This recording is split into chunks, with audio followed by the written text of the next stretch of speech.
오늘 수요예배 오신 여러분 모두에게 우리 하나님께서 은혜 주셔서 여러분의 모든 삶에 묶이고 매임들이 다 풀어지게 되기를 주님의 이름으로 축복합니다.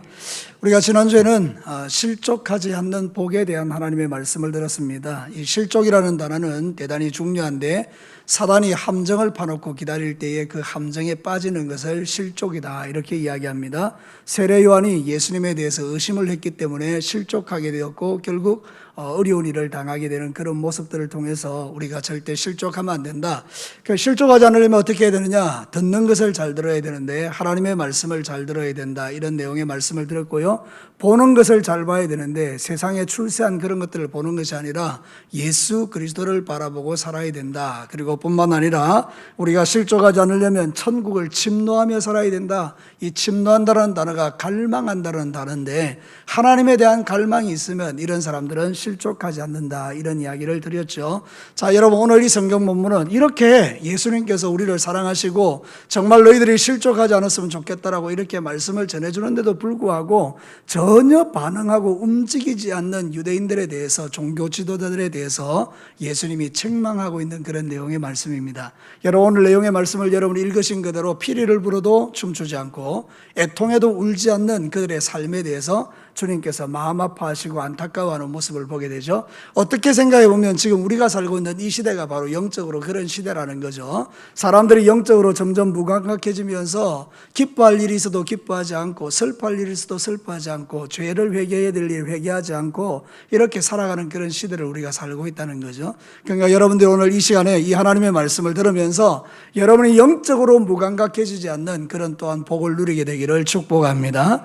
영적으로 예민한 자가 되어서 하나님이 지금 뭘 하고 있는지를 보고 이 마지막 시대에 내가 어떻게 사는 것이 하나님을 기쁘시게 하는 것인지를 깨달아서 우리의 매일의 삶에서 주님을 영화롭게 하고 또 하나님을 기쁘시게 하는 그런 멋진 승리하는 그리스도인들이 되시기를 주님의 이름으로 축복합니다. 자, 오늘 이 성경 본문을 통해서 영적 무감각이라는 주제를 가지고 우리가 하나님의 말씀 한번 들어봅시다. 첫 번째는 이 성경을 통해서 하나님 우리에게 이렇게 말씀합니다. 같이 읽어볼까요? 영적인 무감각은 무관심한 마음에서 온다. 여러분, 오늘 이 성경 본문에 보면 예수님이 자신을 이렇게 말합니다. 나는 피리 부는 자다, 나는 애통하는 자다, 이렇게 말합니다. 여러분, 피리를 분다는 말은 뭔가 하면 춤추라는 이야기죠. 기쁨을 우리에게 주시기를 원하시는 주님이시죠. 예수님은 우리가 기뻐하기를 원하십니다. 예수님은 복음을 통해서 저와 여러분이 구원받고 제사함받아 하나님의 자녀로서 이 땅에서 승리하며 기뻐하며 살아가기를 원하는 거죠. 그 피리를 부시는데 사람들이 어떻게 하면 춤추지 않는다는 거예요. 우리 예수님은 애통하시는 분이었어요. 왜 애통합니까? 우리 인간들이 죄를 지어서 영원한 지옥의 형벌에 들어가는 게 너무 마음이 아파서 그 백성들을 향하여 마음이 아파서 울고, 또 이 유대인들이 결국 로마에 의해서 짓밟혀가지고 결국 나라가 망하게 될 것을 멀리 내다보시면서 회개하지 않으면 이 다 망하게 될 텐데 그런 걸 깨닫지 못하고 살아가는 백성들을 보니 너무 마음이 애통이 되는데도 백성들은 전혀 애통하지 않는 겁니다. 여러분, 가만히 생각해 보십시다. 우리나라가 지금 망한다라고 생각해 봅시다. 그것을 미리 보는 자들은 어떻습니까? 막 애가 타지 않습니까?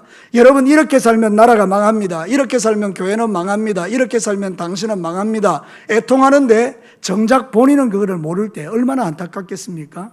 지금 그 마음이 여기 나타나 있는 거예요. 예수님이 볼 때 내가 너희들에게 기쁨을 주러 왔는데 너희들은 기뻐하지 않는다. 내가 너희들의 죄를 회개하고 애통하러 왔는데 너희들 애통하지 않는다. 막 그 마음을 막 안타까워하는 것이죠. 왜 이 사람들은 이렇게 피리를 불어도 춤추지 않고 애통해도 울지 않는 걸까요? 관심이 없어서 그런 거예요. 예수님에 대해서 전혀 관심이 없는 거예요.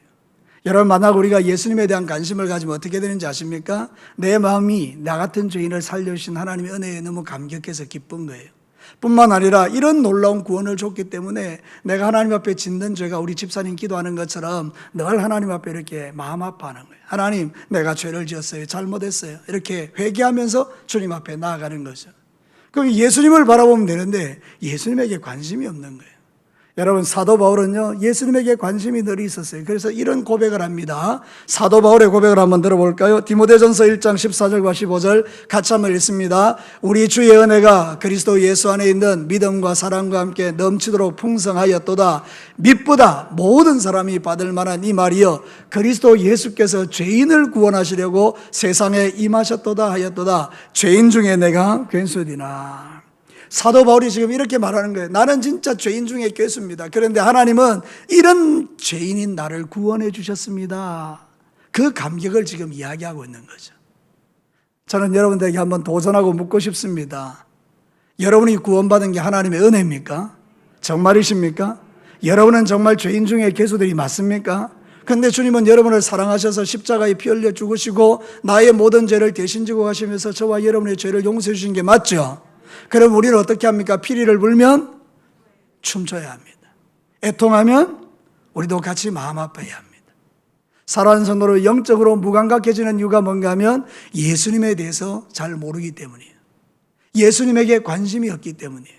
예수님이 도대체 나를 위해서 무슨 일을 해줬는지를 점점 잊어버리기 때문에 우리의 마음이 그렇게 된다는 거예요. 여러분, 원래 유대인들은 그런 사람들이 아닌데 이 유대인들이 왜 이렇게 됐을까요? 유대의 종교 지도자는요, 기득권 때문에 그렇습니다. 이미 그 위치가 이만큼 올라와 있으니까 아무 걱정이 없는 거예요.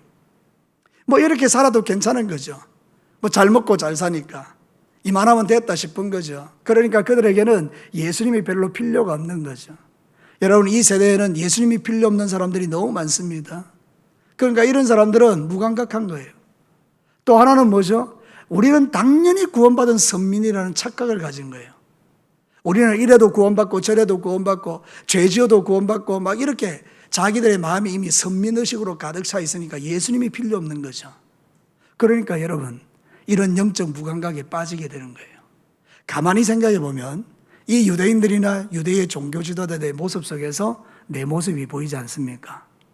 우리도 그런 삶의 상황 속에 빠질 때가 많이 있는 것입니다.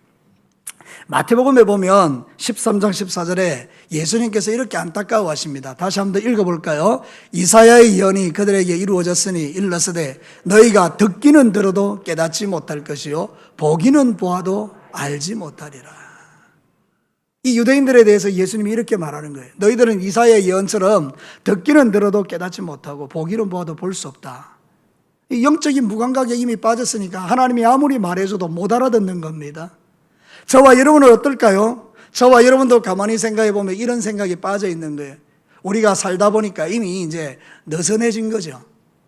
뭐 예수님 맞아, 예수님 나를 위해서 십자가에 죽으셨지. 근데 지금 내 생활이 더 급해, 내 삶이 더 급해, 지금 나 먹고 사는 게 더 급해, 뭐 이러면서 우리의 마음이 주님에게서 점점 멀어지고 있는 거죠. 또 하나는 목사님 말씀처럼 이미 내가 구원받아서 오늘 죽어도 천국 갈 건데 뭘 그래 애달게 뭐 그렇게 살 필요가 있겠느냐, 난 어차피 구원받았는데, 이런 생각들이 저와 여러분에게 은근히 우리의 마음을 지배할 때가 있다는 거죠. 사랑하는 성도 여러분, 오늘 저와 여러분이 이 말씀을 들으면서 여러분의 마음에 있는 영적 무감각을 한번 깨워보십시오. 가만히 생각해 보니까 저와 여러분이 그런 마음들이 있죠. 피리를 불어도 춤추지 않고 애통해도 울지 않는 거예요. 여러분, 그 증거가 무엇입니까? 저와 여러분들이 주의 종이 선포하는 그 하나님의 말씀에 반응하지 않는 거예요. 여러분 기도하셔야 됩니다. 그래도 여러분들은 뭐 맨날 듣는 이야기니까. 여러분 말씀대로 순종하고 살아야 됩니다. 그래도 늘 듣는 이야기니까. 여러분 그렇게 살면 망합니다. 늘 듣던 이야기니까. 그러니까 우리의 마음에 별로 그런 마음에 대해서 우리의 마음을 헌신할 생각들이 별로 없는 거예요. 당장 내 눈에는 내 앞에 펼쳐져 있는 세상 즐거움과 또 세상에 가지고 있는 그런 것들이 더 중요하지, 예수님을 사랑하는 마음, 주님을 찾는 마음, 갈망하는 마음, 이런 것들은 이제 우리의 마음속에서 이순위로 밀려가기 시작하는 거죠. 참 안타까운 이야기지만 저와 여러분의 신앙생활의 현주소를 한번 생각해 보면 우리가 그런 함정에 빠질 때가 많이 있는 거죠. 점점 내 마음이 이순위로 예수님을 밀어내는 겁니다. 우리가 영적으로 무감각해지면 그건 위험한 것입니다. 피리를 부는데도 춤추지 않고 애통하는데도 울지 않는 그 마음은 이미 병든 마음인 것입니다. 오늘도 저도 그렇고 여러분도 그렇고 주님 오시는 그날까지 영적으로 무감각해지지 않도록 자신의 영을 깨울 수 있는 은혜가 저에게 먼저 그리고 여러분에게 있게 되기를 축복합니다. 예수님이 나를 위하여 십자가에 피 흘려 죽으셨다는 그 감격을 놓치시면 안 돼요. 나 같은 죄인을 살리기 위하여 그렇게 엄청난 고통받으신 예수님, 나를 사랑하셔서 다시 불러주시고 하나님의 전에 불러주셔서 예수 믿도록 우리를 이끌어 가시는 그 주님의 은혜를 우리는 절대로 잊으면 안 되는 거죠. 가끔 우리 마음에 세상적인 것이 훨씬 크게 작용할 때 정신이 번쩍 들어야 하는 겁니다.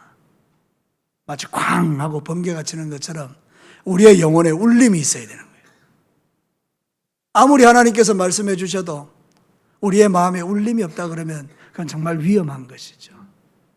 사랑하는 성도 여러분, 오늘도 이 마지막 때에 우리가 분명히 기억해야 될 게 하나 있는데 영이 살아야 육이 사는 거예요.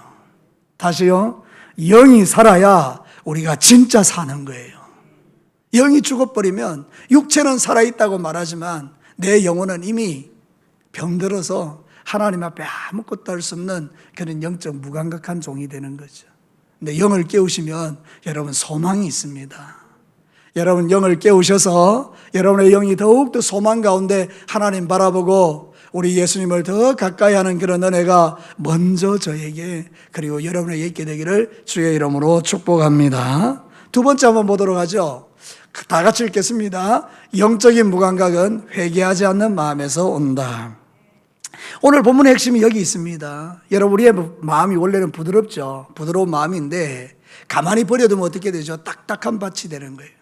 여러분 농사 지으면 다 알겠지만 여러분 그 밭을 계속 갈아엎어가지고 부드러운 흙으로 만들어두지 않고 가만히 두면 그 땅은 점점 굳어져서 나중에는 비가 아무리 와도 싹을 틔울 수 없는 그런 딱딱한 밭이 되죠. 우리 마음도 똑같아요. 우리의 마음도 밭이거든요. 그냥 버려두면 딱딱해지고 굳어지는 거예요. 그럼 하나님의 은혜가 막 부어져도 나하고는 아무 상관없고 그냥 다 빠져나가 버리는 것이죠. 그래서 아무런 열매를 맺지 못하는 거예요. 그래서 저와 여러분이 우리의 마음을 부드럽게 하는 비결이 뭡니까? 하나님 앞에 늘 깨어서 회개하는 것입니다. 회개. 하나님 내가 잘못했습니다. 내 영적 무감각을 용서해 주십시오. 내가 하나님을 멀리했습니다.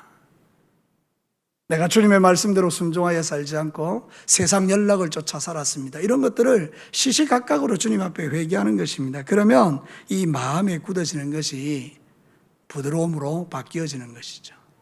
오늘 성경에 보면요, 이 사람들이 바로 그런 사람들인 거예요. 회개하지 않는 거죠. 주님이 아무리 말을 해줘도 이 사람들은 귀를 닫고 아예 회개하지 않는 거죠. 회개하지 않으니까 어떻게 됩니까? 예수님을 비판합니다. 여러분 회개하지 않는 딱딱한 마음의 특징이 뭔가 하면 남을 자꾸 정죄하는 겁니다. 우리의 마음이 부드러운 증거는 뭘까요? 다른 사람을 용납합니다.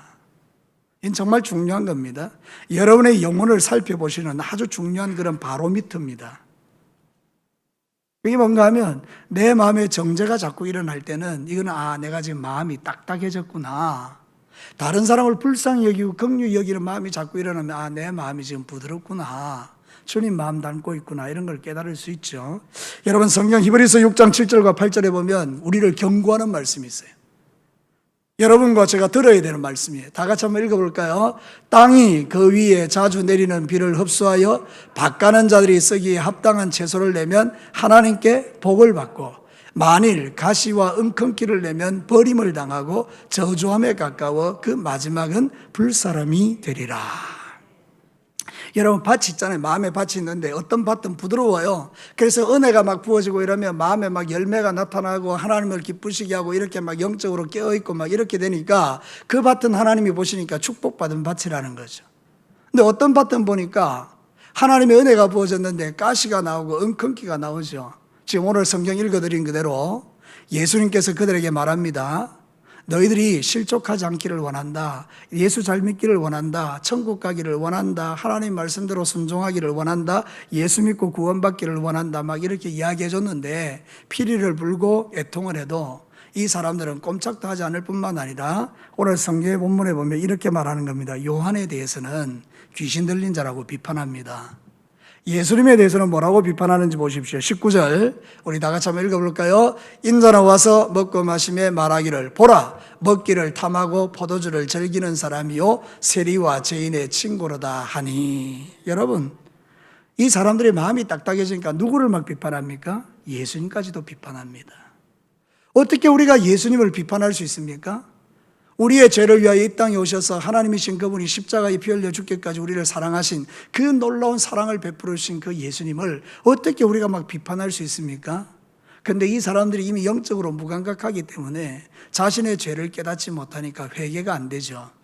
그러니까 그 눈으로 예수님을 막 비판하는 것이죠. 오늘도 저와 여러분이 이 말씀을 들으면서 생각해 봅니다. 우리의 마음이 어떤 상태인가? 그래서 날마다 여러분의 마음을 살피는 게 지혜입니다. 하나님, 지금 내 마음이 어떤가요?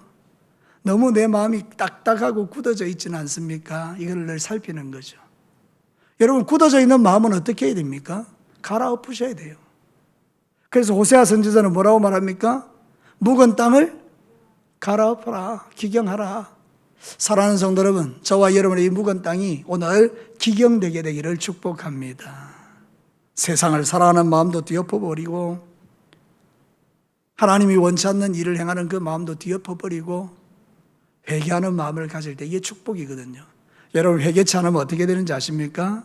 다음 주에 제가 이제 여러분에게 말씀드릴 주제이기도 한데요. 여러분 20절 읽지는 않았지만 오늘 본문의 그 20절을 한번 보십시오. 같이 한번 읽어볼까요? 예수께서 권능을 가장 많이 행하신 고을이 회개하지 아니하므로 그때에 책망하시되 이래놓고요. 22절을 한번 보십시오. 같이 읽습니다. 내가 너희에게 이르노니 심판날에 두로와 시돈이 너희보다 견디기 쉬우리라.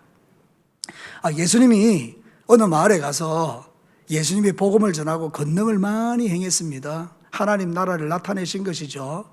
그랬는데 이 사람들이 회개치를 않는 겁니다. 그러니까 하나님이, 예수님이 책망하는 거죠. 이렇게까지 내가 너희들에게 사랑을 줬는데도 불구하고 너희들이 회개치 않으면 두로와 시도는 이방 사람들이거든요. 그 당시에. 나중에 하나님의 심판이 임할 때 너희들은 그들보다 더 큰 심판을 받게 될 것이다. 이렇게 경고한 거예요. 여러분, 가만히 생각해 보면 성경 말씀에 보면 우리를 정신 바짝 들게 하는 말씀들이 많거든요. 목사인 네가 제일 똑바로 안 살면 진교교회에서 네 심판이 가장 크다, 이렇게 주님이 말씀하시죠. 장로인 네가 진교교회에서 심판이 제일 크다, 권사인 네가 이 교회에서 심판이 제일 크다, 막 이렇게 주님이 막 오신다 그러면 막 정신이 바짝바짝 드는 거죠. 사랑하는 성도 여러분, 한 가지 질문만 해보고 싶습니다. 지금 이대로 괜찮겠습니까? 앞에 실컷 막 두려운 이야기 해놓고 이 질문하면 여러분 대답할 말이 없으시겠죠? 사랑하는 성도 여러분, 정말 이대로 괜찮으시겠습니까? 지금 내 삶이? 그래서 우리는 이런 말씀을 들을 때마다 한 번씩은 우리 마음에 부담을 가져야 돼요. 주님, 지금 내가 살아가는 이 삶이 괜찮을까요? 나는 이 유대인들과 같이 종교 지도자들 같이 이미 종교성으로 가득 머리에 차서 나는 괜찮다, 나는 안전하다, 나는 잘 가고 있다, 이런 착각 가운데 살지는 않을까요? 이렇게 우리 자신을 한 번씩 돌아보면 하나님 앞에 회개도 하고 마음을 부드럽게 해서 주의 은혜가 부어질 때에 많은 열매를 맺는 그런 복된 인생으로 우리가 살아갈 수 있지 않겠습니까? 오늘 이 성경 본문을 우리에게 주시는 이유는 저와 여러분이 지옥 가게 하려고 하시는 것이 아니라 이런 말씀들을 깨닫고 피리를 불면 춤을 추는 영적인 회복이 일어나고 애통하며 슬퍼하며 눈물을 흘리며 회개하는 그런 회복이 일어나서 우리 예수님 오실 때 모두가 다 저 영원한 천국에서 그 좋으신 주님을 만나는 이 행복을 누리라고 이 말씀을 주시는 줄로 믿습니다. 우리 사랑하는 진교회 성도 여러분, 우리는 믿음을 살피는 게 필요합니다. 성경이 그렇게 말합니다. 갈라디아서 6장 1절 우리 다 같이 읽어볼까요? 형제들아, 사람이 만일 무슨 범죄한 일이 드러나거든 신령한 너희는 온유한 심령으로 그러한 자를 바로잡고 너 자신도 살펴보아 너도 시험을 받을까 두려워하라. 여러분, 교회에서 누가 범죄했어요. 그럼 우리가 말하는 거죠. 온유한 심정으로, 우리가 막 나쁜 마음으로 야, 너 죄 지었지 이렇게 정죄하는 게 아니라 온유한 마음으로 죄 지으면 안 됩니다라고 가르쳐준 이후에 이제 나를 돌아보는 거예요. 혹시 나에게도 저 사람과 같은 죄가 없는가를 살피라는 거죠. 이 얼마나 멋진 신앙생활입니까? 사랑하는 성도 여러분, 다른 사람의 허물만 보려고 하지 말고 다른 사람의 허물이 보일 때 그거는 온유한 마음으로 그 사람을 바로잡아주고 그 다음에는 반드시 내 자신을 돌아보아서 내게도 그런 죄가 없는지를 살피는 이 신앙생활은 안전한 거죠. 안전해요. 여러분, 주님 오시는 그날까지 여러분 마음을 잘 살펴서 하나님이 보시기에 회개할 만한 것들이 있다면 적시적시로 회개하고 여러분의 마음이 부드러운 그런 아름다운 종들이 되시기를 주의 이름으로 축복합니다. 그럼 우리는 성령 충만하고 시대를 분별하며 살아가는 하나님의 사람들이 다 되는 거죠. 그래서 오늘 성경 본문은 우리에게 이 영적인 무감각에 빠지지 않으려면 회개해라. 자꾸 죄를 쌓아두면 마음이 딱딱한 밭과 같아서 아무리 비가 쏟아져도 열매 맺지 못하는 그런 사람이 되지만, 우리가 회개하고 마음이 부드러우면 하나님의 은혜가 부어질 때 그 주님의 은혜로 말미암아 하나님을 더 가까이 하게 되고 주님이 주시는 그 복 있는 인생을 살아갈 수 있게 되더라, 그런 뜻이죠. 오늘도 여러분, 이 말씀이 여러분에게 진리로 다가가기를 축복합니다. 마지막 세 번째입니다. 우리 같이 한번 읽어볼까요? 영적인 무감각은 어리석은 마음에서 온다. 자, 오늘 성경에서 예수님이 이렇게 말하는 걸 봅니다. 마지막 부분, 우리 19절 마지막에 보면 이렇게 나와 있죠. 지혜는, 같이 읽어봅시다. 지혜는 그 행한 일로 인하여 옳다함을 얻느니라. 자, 이제 저를 한번 쳐다보십시오. 예수님이 이제 이런 말씀을 전하니까 이 사람들이 뭐라고 말하는가 하면, 저 사람은 먹기를 탐하고 저 사람은 포도주를 즐기고 저 사람은 세리와 죄인들의 친구다, 이렇게 이야기하죠. 그 말은 뭔가 하면 네가 뭐 메시아냐, 이렇게 말하는 겁니다. 비난하는 거죠. 네가 뭐 우리의 구원자냐, 술이나 좋아하고 네가 먹기는 탐하는 그런 죄인들의 친구지, 이렇게 이제 비난한 거죠. 그래서 예수님께서 이렇게 말합니다. 지혜는 그 행한 일로 인하여 옳다함을 얻는다.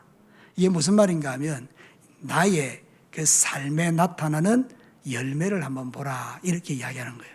내가 진짜 메시아인지 아닌지 내가 살아온 삶의 흔적 속에 일어났던 수많은 일들을 한번 보라는 거죠. 그 예수님 여러분이 가시는 곳마다 어떻겠습니까? 병자를 낫게 하시고, 귀신은 쫓아내시고, 죽은 자는 살려내시고, 보지 못하는 자는 보게 하시고, 걷지 못하는 자는 걷게 하시고, 죄인들의 죄는 용서해 주시고. 누가 이런 일을 할 수 있습니까? 하나님만이 하실 수 있는 일 아닙니까? 사랑하는 성도 여러분, 예수 그리스도가 하나님이요 우리의 구원자니까 그 일을 할 수 있는 거 아닙니까? 지혜는 그 행한 일로 인하여 옳다함을 얻느니라. 예수님은 당신의 그 행한 일로 당신의 옳음을 보이신 것입니다. 사랑하는 성도 여러분, 우리 예수님은 우리의 구원자인 줄로 믿습니다. 마태복음 8장 16절과 17절을 보십시오. 같이 읽어볼까요? 저물매 사람들이 귀신 들린 자를 많이 데리고 예수께 오거늘 예수께서 말씀으로 귀신들을 쫓아내시고 병든 자를 다 고치시니 이는 선지자 이사야를 통하여 하신 말씀에 우리의 연약한 것을 친히 담당하시고 병을 짊어지셨도다 함을 이루려 하심이라. 여기 나오는 이사야는 예수님이 오시기 750년 전의 사람이죠, 그죠? 그 예수님이 오시기 750년 전에 이사야가 너희들에게 오는 메시아는 귀신을 쫓아내고 너희들의 병을 짊어지시는 분이라고 말했잖아요. 그런데 실제로 예수님이 750년 후에 오셨거든요.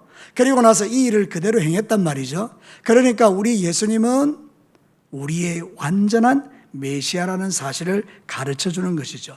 그래서 여러분, 지혜로운 사람이 누군가 하면 예수님을 메시아로 믿는 사람들입니다. 여러분은 이 지혜를 갖게 되기를 축복합니다. 여러분들은 예수 그리스도를 메시아로 구원자로 믿는 거예요. 그게 지혜예요. 사랑하는 사람들은, 그럼 반대로 어리석은 사람은 누굽니까? 이 예수를 믿지 않고 거절하는 사람들입니다. 예수님이 무슨 우리의 구원자야, 그러면서 예수님을 배척하고 쫓아내고 거절하고 믿지 않고 비판하고 정죄하는 이 모든 게 다 어리석은 자들이라는 겁니다. 그래서 이 어리석음 때문에 그들은 영원한 지옥불에 들어가는 것입니다. 사랑하는 성도 여러분, 지혜로운 사람은 절대 그렇게 하지 않습니다. 이 말씀은 우리에게도 적용되어야 됩니다. 지혜는 그 행한 일로 인하여 옳다함을 얻는다. 그럼 내가 지혜롭다, 그 말은 뭔가 하면 나는 예수님을 구주로 인정하고 믿고 그 예수님을 따라간다는 그런 뜻입니다. 그럼 여러분에게 한번 물어봅시다. 여러분은 지혜로운 사람입니까? 어리석은 사람입니까? 대답을 그렇게 하면 안 됩니다. 여러분은 지혜로운 자입니까? 어리석은 자입니까? 지혜로운 자이죠. 왜요? 여러분이 예수 그리스도를 나의 구주로 믿고 따르고 주님을 섬기고 있기 때문이에요. 만약 우리가 예수님을 믿지 않는다면 여기 왜 앉아 있습니까? 예수님이 부르지 않았다면 여기 왜 앉아서 이 시간에, 이 귀한 시간에 여러분이 이 말을 듣고 있는 겁니까? 내 안에 적어도 한 가지 확실한 사실은 예수님은 나의 구주라는 것을 내가 믿기 때문입니다. 여러분, 이 지혜를 결코 놓치지 않게 되기를 축복합니다. 영적인 무감각이 뭐냐? 어리석음에서 오는 겁니다. 어리석은 자가 누굽니까? 자기가 교만하고 자기가 제일 잘났고 내가 아는 게 전부라고 생각하는 사람들이잖아요. 그래서 자기 지식 때문에 예수님을 받아들이지 않는 겁니다. 사랑하는 성도님, 지혜로운 사람은 우리 하나님 앞에서 자신의 죄인됨을 인정하고 예수님이 나를 위하여 이 땅에 오신 구세주임을 믿으며 그 예수님을 영접해드리는 자가 지혜로운 자라는 겁니다. 세상 사람들은 그렇지 않습니다.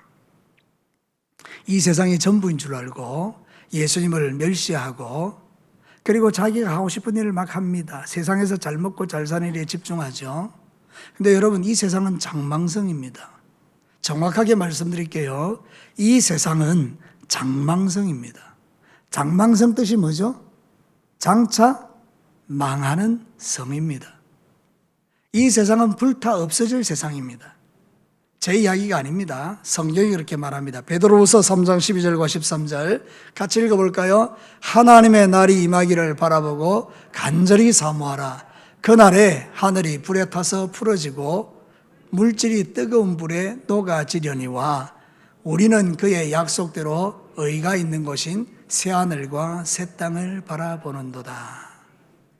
베드로가 영적인 눈이 열려서 성령의 감동을 받고 성경을 기록할 때 성령께서 그에게 말씀해 주는 게 이겁니다. 베드로야, 단디 듣고 똑바로 기록해라. 이 세상은 장차 불타 없어진다. 모든 세상이 다 불에 녹아지게 될 거야. 근데 너희들은 이 불타는 세상과 함께 망하지 않고 새하늘과 새 땅인 천국을 보게 될 것이다. 이 소망을 가지고 살아라, 이렇게 말해준 거예요. 여러분, 지금 우크라이나하고 러시아 사이에 전쟁이 있죠. 근데 여러분, 미사일이 팍 날아가가지고 떨어질 때 여러분 거기 있는 거 다 박살납니다. 제가 유튜브로 보니까 러시아에서 우크라이나에서 그 폭탄이 떨어지는데 여러분, 길가에서 이렇게 핸드폰 보고 있던 여자분에게 이게 폭탄이 떨어진 거죠.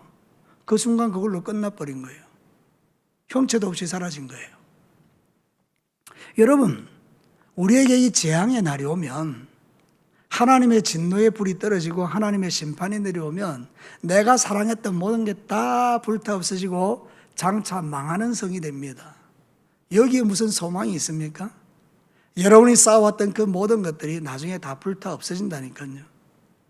그럼 여러분 이렇게 생각하죠. 그럼 목사님, 내가 세상에서 지금 열심히 사는 게 무슨 소용이 있습니까? 지금 그 이야기 하는 게 아닙니다. 예수님 없이 오직 그것만을 위하여 달려가고 살았던 삶에 대한 이야기를 합니다. 우리는 예수 그리스도를 믿기 때문에 이 세상이 전부라고 생각하고 거기에 올인하고 살지는 않습니다. 우리는 예수님 사랑하는 마음이 있기 때문에 이렇게 시간 내어 주 앞에 나와서 예배드리고 기도하고 말씀 듣고 이렇게 하는 겁니다. 여러분이 살아가는 세상 속에서 돈을 더 사랑하지 않고요, 여러분은 세상을 사랑하지 않고 주님 사랑한다고 고백하고 사는 거예요. 문제는 뭐냐면 내가 그렇게 예수를 믿는데 점점 내 마음이 영적으로 무감각해져서 어느 순간인가 예수님보다 돈이 좋아지고 예수님보다 세상이 좋아지는, 이걸 경계해야 된다, 이런 뜻입니다. 사랑하는 성도 여러분, 여러분의 인생 가운데 예수님보다 더 좋아지는 것이 혹시 있다면 이 순위를 바꿀 수 있는 은혜가 오늘 있게 되기를 축복합니다. 그러면 여러분들은 장차 망하는 이 세상 속에서도요, 새하늘과 새 땅을 바라보는 그런 소망찬 인생으로 살아갈 수 있는 것입니다. 생각해 보십시다. 천국도 없고 지옥도 없고 하나님의 심판도 없고, 그러면 2000년 전에 예수님이 이 세상에 왜 왔겠습니까? 예수님은 역사적인 인물입니다. BC와 AD로 세상의 히스토리를 바꿔내신 분입니다.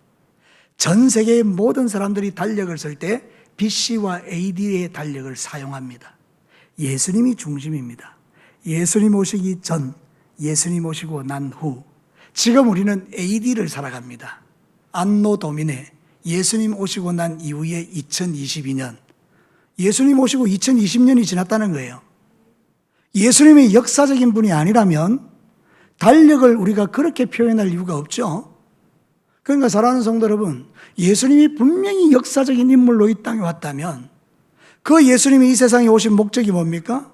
십자가에 피 흘려 죽으시고 저와 여러분의 죄를 용서하시고 우리가 예수 그리스도를 믿으면 구원받고 영원한 하나님 나라 천국에 들어갈 이 놀라운 특권을 주시기 위하여 예수님이 오신 게 아닙니까? 그러면 이 예수 그리스도가 분명하다면 저와 여러분이 인생의 삶을 살아갈 때 그 예수님 붙들고 살아가는 이 신앙에서 흔들리면 안 되는 거죠. 영적으로 무감각해지면 안 되는 거죠. 우리는요, 육신을 위해서 사는 존재가 아닙니다. 우리는 영적인 존재이기 때문에 영적으로 살아야 행복해지는 것입니다. 아무리 밥 많이 먹고, 아무리 좋은 음식 먹고, 아무리 세상적으로 높아져도 내 안에 영이 죽어 있으면 불행합니다. 근데 여러분이 아무리 좀 가난하고 없어도 예수 그리스도가 내 안에 계시면 행복해지는 겁니다. 이게 예수님이 주시는 축복 아닙니까? 그러니까 여러분, 영적인 무감각은 어리석은 사람들이 가지는 그런 결론이고, 우리에게 지혜가 있다면 우리는 결코 영적인 무감각에 빠질 수 없습니다. 천국이 있고 지옥이 있고 예수님이 계시고 그 예수 믿으면 구원받고 오늘 밤 죽으면 새하늘과 새 땅인 천국에 들어가고, 이런 확신을 갖고 살아가는 사람들은 영적인 무감각에 빠지지 않습니다. 여러분, 내일이라도, 아니 오늘 밤이라도 예수님 오시면 여러분은 준비되어 있어야 합니다. 다시 말씀드립니다. 오늘 밤에 지금 이 시간 예수님 오시면 저와 여러분들은 믿음으로 준비되어 있어야 합니다. 그런 생각 없이 살아간다면 그게 바로 영적인 무감각입니다. 어제도 안 오셨고 1년 전에도 안 오셨고 10년 전에도 안 오셨는데 오늘 예수님 오신다고? 무슨 그런 소리 해? 그냥 내 살고 싶은 대로 살 거야. 이게 영적인 무감각입니다. 우리는 늘 생각하고 살아야 합니다. 오늘 예수님 오십니다. 오늘 예수님 오실 수 있습니다. 그 믿음으로 사는 것입니다. 말씀을 마치겠습니다. 여러분, 저도 목사지만 종종 영적 무감각에 빠져서 헤맬 때가 있습니다. 내 마음과 생각이 다른데 달아나서요, 엉뚱짓하고 있을 때가 있습니다. 그런데 순간순간 그때마다 번개같이 번쩍번쩍 치는 생각이 있습니다. 아, 내가 이러면 안 되지. 정신 차려야지. 하나님이 기뻐하지 않지. 하나님께로 돌아가야지. 이 마음이 저에게는 있는 거죠. 그것이 저에게는 복이고, 여러분도 마찬가지로 살아가시면서 여러분의 마음이 한 번씩 달아날 때마다 정신 차리고 영적인 무감각에서 깨어나셔서 영적으로 깨어 주님 오실 날을 기다리며 믿음의 삶을 잘 살아가서 여러분의 마음이 무관심해지지 마시고 예수님에 대해서 늘 주님을 바라보고, 여러분들이 늘 회개하면서 주님 앞에 여러분의 영혼을 깨우시고 주님 오시는 그날까지 지혜로운 마음을 가지고 살아서 우리 예수님 오시는 날 다 영원한 천국에서 만나는 이 복을 누리시기를 주님의 이름으로 축복합니다. 같이 한번 기도하십시다.